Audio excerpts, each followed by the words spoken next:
Isso significa capacidade de toxicidez, assim, espetacular também por aí. Então eu não tenho como afirmar que isso é devido a metais ou coisa assim, mas mostra bastante claro alguns indícios da situação. Quer dizer, quando você tem um encontro de sedimento com a água salgada, há redissolução dos materiais. E essa redissolução é importante. Bom, lembrem que eu tentei mostrar que o pH tende a dissolver os materiais a pH baixo. Então, mas por que eu falei aquilo lá aquela hora? É que, na verdade, o rio está entre pH 3,5 a 5, por aí. Pelo menos era o que acontecia naquela época. Agora dá para pensar em 6. E o mar está a 7,2. Em princípio é 7,2. Então, na verdade, se o mar está a pH mais alto, a solubilidade devia ser menor, de acordo? E não maior. Então, está descartada a hipótese de pH ou algum outro fator interferente. E a força iônica do meio. E isso tem explicação físico-química muito clara. Tá? Então tem que tomar alguns cuidados bastante sérios. Professor, só posso interromper ali aqui? Pode Pelo falar. entendimento, quando essa água atuante aí com resíduo do carvão, né, que carrega os pesados, ela entra em contato com a água do mar, essa água salina, Sim. vai provocar a precipitação desses metais. Não? Mentira. Isso todo mundo teima comigo. Não. E está demonstrado, está aí, está na minha tese. Foi em 2008, foi o trabalho mais lido na Espanha na área de hidrologia. Essa é a informação que eu tenho. Porque assustou meio mundo, inclusive australianos, europeus e a Europa. Aliás, a Europa mesmo, né? Mas os australianos e os americanos também ficaram bastante assustados, porque eles não esperavam por exemplo, a questão do Katrina, a influência que ele teve quando entrou a água do mar. Qual a influência? E aí houve uma série de discussões consequentes. Quem procurar nos trabalhos vai ver. E outros estudos aqui da região mostram que esse fenômeno acontece. Pois é, mas é tudo baseado no seguinte, que a água deixa de ter material. Aí deduziram que ele é precipitável. Que ele é precipitável, Não só é. que não é verdade. Ele dissolve. É que ele dissolve e houve um aumento de volume com a água do mar.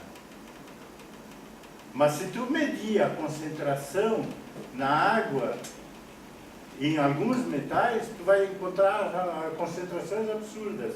Experimentem medir teor de alumínio que vocês vão se assustar. O teor de alumínio fica uma coisa extraordinária. Só que alumínio é trivalente. Os metais monovalentes, em geral, é a teoria de Lux-Fluid, né? Os monovalentes, eles têm precipitação se eles forem grandes. Mas os trivalentes, tanto grande quanto pequeno, eles certamente vão precipitar com facilidade. E se você tiver uma precipitação, por exemplo, em guérula de peixe, é morte. Porque fica entupida a guérula do peixe e é morte. Então, esses metais eles vão para o mar. Vão para o Vão mar. parar no mar. Bom, e depois, e aí tem uma outra comprovação que isso se fala desde a década de 70, por exemplo, já se falava nisso, que no fundo do mar brasileiro, tu tem glóbulos, são bolas de 30, 40 até 1 metro de diâmetro, tem bastante pequenas, de precipitados desses metais. E aí vem a questão, por que é que há uma precipitação seletiva sobre esses glóbulos? É que vem um íon, por exemplo, de uma determinada espécie, e outro que tem boa afinidade por aquele, e vai fazendo crescer lentamente. Semente. E não uma precipitação que veio rolando pelo fundo do rio, coisa assim. Aquilo ali não tem, e nem poderia ter, porque se você olhar, por exemplo, o fundo do mar nessa região, tem lugares aí com 200 metros, mas já vi fotografias do fundo, tu percebe que é uma coisa assim estendida, em grandes distâncias um do outro, razoáveis distâncias um do outro, e que existe em todo o mundo. Então, esse fenômeno é um fenômeno que não é um fenômeno de agregação e que rolou para lá, é um fenômeno de autoformação ali, local. É autoformação. E isso não é coisa minha que eu estou dizendo, não. Isso aí é lido. E como se explica essa elevada concentração de metais no Rio Tubarão e nas lagoas também? Principalmente, né, pela última apresentação que eu vi, aonde os sedimentos são de granulometria mais argilosos, né, e menos... Bem finos com matéria orgânica. Uma parte vai precipitando ao longo do rio e outra parte vai para o oceano, é isso? Não? A precipitação ali, o metal precipita com matéria orgânica e não propriamente como óxido. Então ele precisa que haja alguma vida para ele se associar a isso. Inclusive com um detalhe, se você... Por que ele é preto, o nosso sedimento, e não um sedimento acinzentado, que é o fundo do mar, por exemplo, aberto na região, onde você tem oxigênio e os metais em geral têm valência mais clara. Isso se explica porque se ele não tem elétrons para saltar ali por perto, ele não vai ter cor. Só teria lá no ultravioleta. Quem entende pouco de estrutura atômica sabe por quê. Quando ele tem valência baixa, ele tem os elétrons disponíveis e, portanto, ele vai ter cor. E uma cor mais outra vai formando o preto, né? Absorve todas e... basicamente, o princípio é esse. Inclusive, é uma coisa curiosa, por exemplo, na passagem da BR-101, ali em Laranjeiras, do lado de cima e do lado de baixo, tu mede o teor de cobalto no sedimento do lado de cima e do lado de baixo, vais ter uma diferença ao redor de 60% de diferença do teor de cobalto. Mas por que o cobalto do lado de baixo e não do lado de cima? É que o cobalto está associado a organismos vivos no mecanismo da vitamina B12. E quando eles morrem, ele vai para o fundo junto com outros metais, com outras coisas. Mas, na verdade, ele já está lá dentro do micro-organismo. E a precipitação e a morte dos organismos não ocorre do lado de cima, ocorre sempre só do lado de baixo, praticamente. Por uma questão hidrodinâmica. Que quando desce, você tem salinização. E, portanto, redissolução de alguns materiais tóxicos. Quando sobe, você tem só diluição do teu material. Portanto, não chega a matar os organismos. Quer dizer, todas essas coisinhas foram analisadas para ver se bate, pelo menos, a teoria de um lugar com o outro. Isso foi tudo examinado.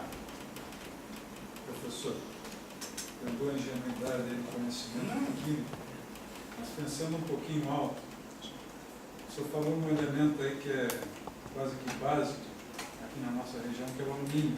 E o alumínio deriva de toda essa cadeia do carvão, da nossa termoelétrica, enfim. E por outro lado, o alumínio, se não me falha a memória, ele é um agente floculante também, não é? Não seria coincidência a foz do rio Talimpa não ter mais tanta turbidez e ao mesmo tempo nessa foz também haver bastante alumínio? Talvez não seria por causa disso que está ficando limpo lá?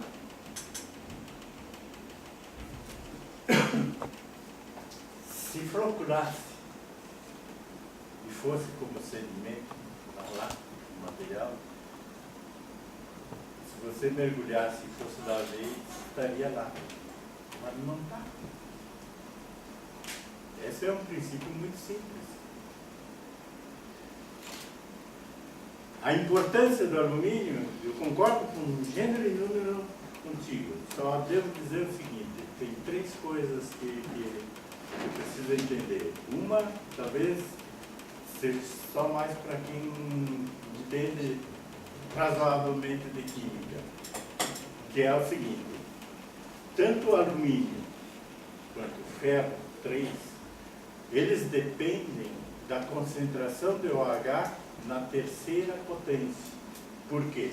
Porque a concentração de alumínio multiplicada pela concentração de OH que influi na precipitação do alumínio ou do ferro 3. Por isso, quando eu adicionar,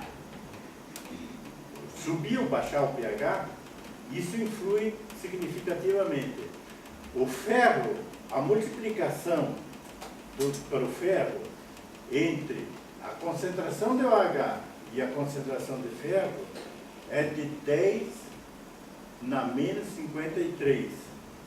Quer dizer, o produto de solubilidade é 53 kPa.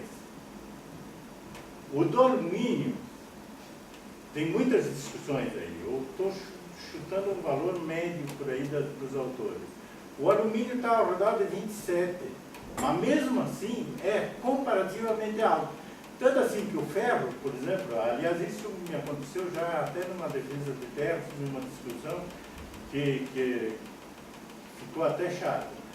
Porque eu disse que o hidróxido de ferro 3 precipita a pH 2,5. É esse o pH. Mas como que no meio ácido vai precipitar um hidróxido? Precipita. Porque a concentração de OH e de H+, ela é uma troca em relação à outra. Sempre a soma vai ser 10 na 14. Tá? Então, na verdade, por isso pH 7 é no meio, quando os dois são iguais. Então, na verdade, e o alumínio precipita a pH 6 e 2.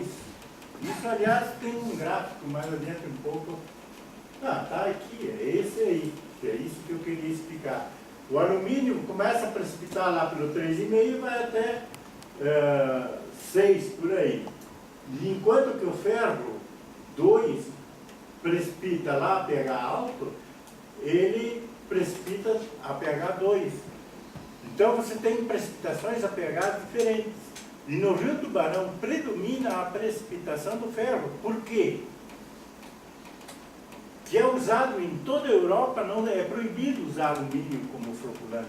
Não sei se você sabia, mas a grande maioria dos países proíbe. Por quê? Porque o alumínio é muito tóxico. E é muito solúvel, comparativamente. No Brasil se escolheu o alumínio e todo mundo usa o alumínio, mas poderia usar ferro 3. Só que o ferro tem uma outra característica. Lembra o que eu falei do manganês? Se houver oxigênio e tiver determinadas condições, o ferro se transforma de ferro 2 para ferro 3. Então, na verdade, quando passa de pH 4,5 a 5 por aí, o ferro 2 se oxida muito rapidamente para ferro 3. Então, na verdade, ele começa a precipitar e ele, na verdade, deveria precipitar acima de 7,5, porque o ferro 2 só precipita a 8,2, a pH 8,2. Então, é estranho que ele esteja precipitado aqui, mas é que enquanto o cara vai fazendo as operações, ele se precipita aqui. Mas por que o Ismael deixou isso assim? Por um motivo muito simples, para mostrar como o ferro se precipita com duas reações simultâneas, a de oxidação e de precipitação, enquanto que o alumínio ele só tem uma valência que é 3. Só que quando eles chegam na foz do rio, o alumínio se redissolve 30% mais ou menos, e o ferro ao redor de 7, 8% apenas, se ele for na forma de ferro 3. Então, você vai ter um sedimento lá no fundo de ferro. Não é muito, mas tem. E o do alumínio se redissolve quase todo. Quer dizer, 30% do que vai junto. E a região, o problema é que precisa separar muito bem claro o que é alumínio que está dentro da partícula, que ele é geológico mesmo. Esse é muito difícil de você arrancar. Daquele que está na superfície absorvido. Aquele que está na superfície, ele sai. O outro não sai. Tá? O outro alumínio não sai. E a mesma coisa ocorre com ferro, com outros. Então você tem uma zona em que as partículas diminuem muito de tamanho e ao mesmo tempo se tornam muito mais densas. E essa é uma das explicações para aquela barreira que outros autores citaram aqui, que se forma uma barreira. Por exemplo, a absorção de matéria orgânica ao redor de partículas de areia pode transformar uma partícula de areia de densidade 2,1, que é a da sílica, para 1,1, 1,2, que é quase igual à da água, e aí ela anda em suspensão. De acordo? E quando chega lá, então você encontra uma grande quantidade, que é a precipitação que eu encontrei lá na ponta do Daniel. Se vocês olharem, tem aproximadamente, eu não medi em detalhe, mas pela imagem de satélite, você chega a 800 metros de lagoa ocupada por sedimentos. Na beira da lagoa, assim, está tudo ocupado por um sedimento lá, que é engraçado, porque como é que no fundo da lagoa é preto e ali ele é cinza? Parece cinza da usina ali. Inclusive já me disseram que é, só que tu bate a foto, não tem nada a ver uma coisa com a outra, que fica bem claro isso. Quer dizer, não são a mesma coisa. Tá? É a argila que foi depositada ali. Essa argila veio de outro lugar. E aí vem aquela discussão, de onde que veio essa argila? Quem é o maior fornecedor de argila é o rio Capivari, e não o Braço do Norte. Tá? E assim por diante. Há uma série de coisas ali que são bastante importantes. E esses são os dados que a gente tem encontrado por aí.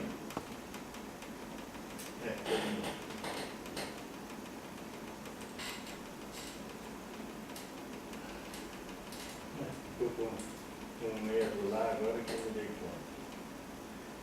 Tá.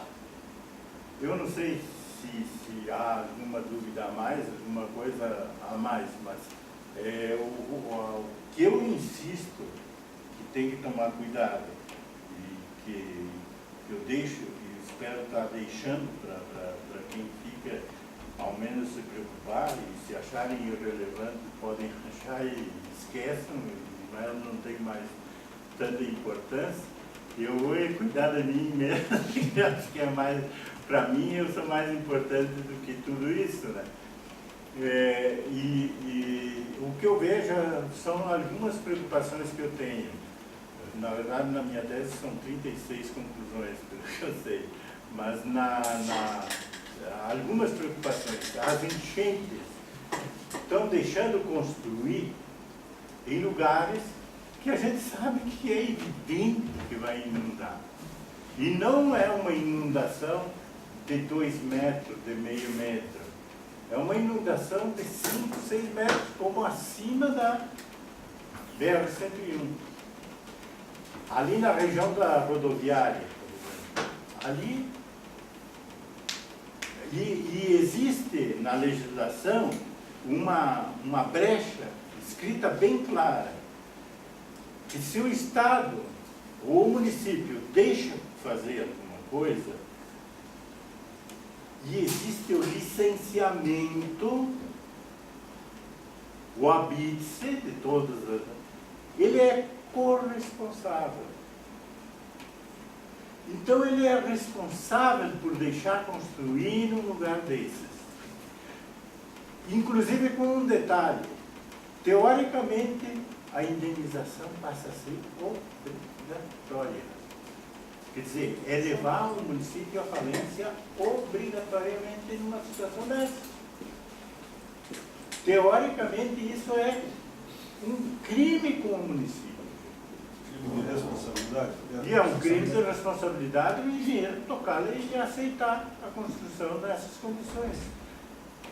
E a lei também permite impor as condições. Tudo que for construído abaixo da cota tal, a responsabilidade de quem está construindo.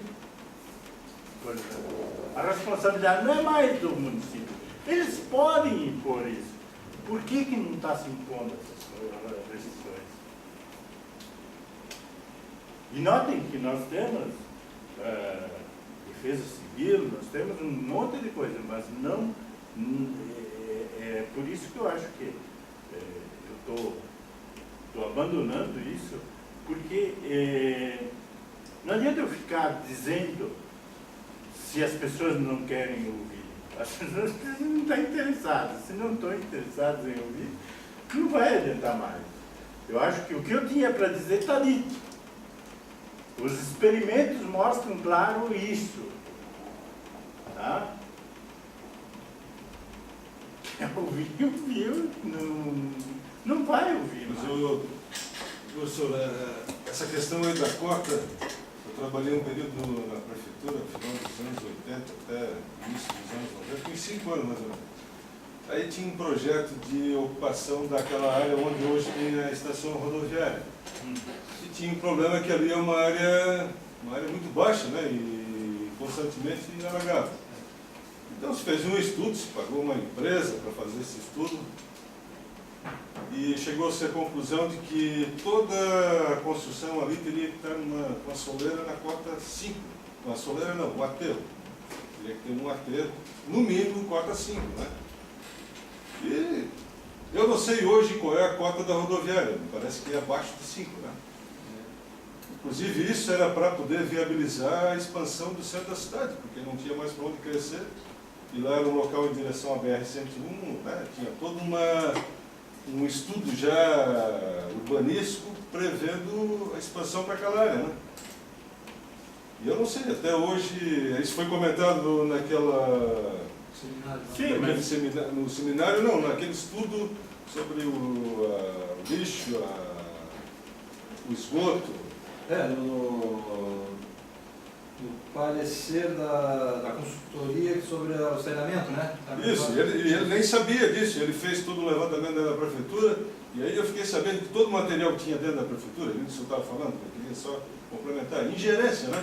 Porque nada é levado, nada é dado continuidade, né? Então, se abandona tudo, virou todo o acervo que havia na prefeitura, aquilo foi tudo lixo. Mas o senhor acredita que quando eu comecei a lecionar a disciplina de Ciências do Ambiente lá no Sul, isso deve ter sido no começo da década de 90, 92, por aí, a primeira coisa que eu fui procurar foi a legislação ambiental ou a legislação, a lei orgânica, né, e coisas desse tipo. A própria lei orgânica, eu tive muita dificuldade de conseguir, demorei acho que uns 4 anos para conseguir, e quando eu consegui por acaso, assim, porque um tinha conseguido, e aí ele me passou uma cópia. Aí eu descobri que tinha 52 alterações da lei à caneta, sem dizer por que tinha sido feita aquela alteração. Alterado para.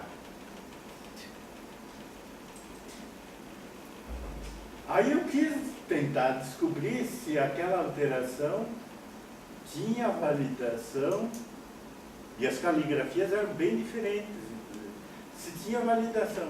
Aí descobri uma coisa curiosa, que não podia ter caído na minha mão, porque aquilo ali, os engenheiros civis que tinham aquilo na mão, tinham condições de entrar no Abitse e ganhavam sempre, porque eles sabiam como é que eram as regras do jogo. Não tinha, não conseguia, e então não podia ter caído na minha mão porque eu sou muito boca grande, né, e tal. Pô, me disseram isso abertamente, cara. Dá para entender um troço desse? Pior, tem 52 alterações e ninguém sabia me dizer quando, com que autorização da Câmara tinha sido feita a alteração da lei orgânica. Pode-se aceitar um troço desse? Só que depois, lá naquela época, já estava sendo refeita a lei orgânica. E aí eu abandonei, eu já nunca mais quis lecionar nas minhas aulas falar. Os engenheiros civis, vocês se virem e procurem a lei orgânica, porque eu não vou mais procurar, e contava essa história mesmo. Porque, quer dizer, as coisas andam de uma forma que é muito difícil você aceitar. E é por isso que as coisas estão como estão. Porque, na verdade, você nota, tinha bomba e tudo comprada. Então, o esgotamento para ficar naquela porta da rodoviária, de repente está certa porque foi feito uma coisa lá, um estudo que eles podem garantir aquilo. Só que eu já tive que pegar ônibus com água pela canela. Como é que eu vou? O senhor morou naquela área ali, né? Não, eu moro mais... tem uma residência... Bom, mas acompanhou ali sempre alagava, né? Aquela região ali. Não é bem assim. Porque sempre teve aquela vala na profundidade daquele que traz, aquele cano que... Sempre eu conhecia aquela vala na profundidade daquele cano. Só que quando eu cheguei a Tubarão, aquele cano, ali na Geraldo Spettman, ela não chegava nem aonde hoje é a CAF, não chegava ali, era atrás da antiga Chevrolet ali, certo. O cano parava ali, não tinha mais canalização. Era só uma imensa de uma vala ali, sim, que o pessoal até ia pescar ali, porque tinha peixe e tudo. Hoje, eu considero aquilo ali muito mais grave, por exemplo, aí é que está. As coisas são curiosas, porque as pessoas saem dizendo coisas estranhas. E é isso que me decepciona muito. Porque ou você obedece ao método e acredita naquilo que você está fazendo, e vai à discussão e vai experimentar de novo com quem te contestar. E é por isso que eu acho que se o Silvio acha que é diferente, ele que vai experimentar e que me mostre que os resultados são assim. Que prova. Que prova. Mas o que eu vejo é assim, ó.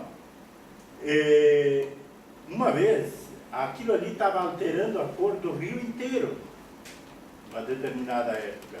Ele chegava naquela ponte do centro, na ponte de baixo ele já tinha outra cor, porque entrava aquele esgoto ali com tal quantidade de Tipo uma lavanderia ali, né? por aí afora. E aí alterava a cor de todo o rio. Só que se você olhar a legislação, o esgoto não pode alterar cor, o aspecto da água, a cor, os sólidos sedimentares, nem a espuma superficial. Não pode, por lei, não pode. Se caiu no rio e alterou, já está normal. Aí, eu acabei falando isso na rádio. O que aconteceu? Um promotor resolveu mandar fazer coleta e fazer análise daquela água. Pelo que eu saiba, foi um promotor. Resposta: não foi encontrado nada. Mas não precisa fazer análise. A cor está mudada daqui a Está ali. mudando a cor, já está. Acabou. Não tem por que fazer análise. Se mudou a cor daqui até aqui e a lei não permite, acabou. Ele não precisava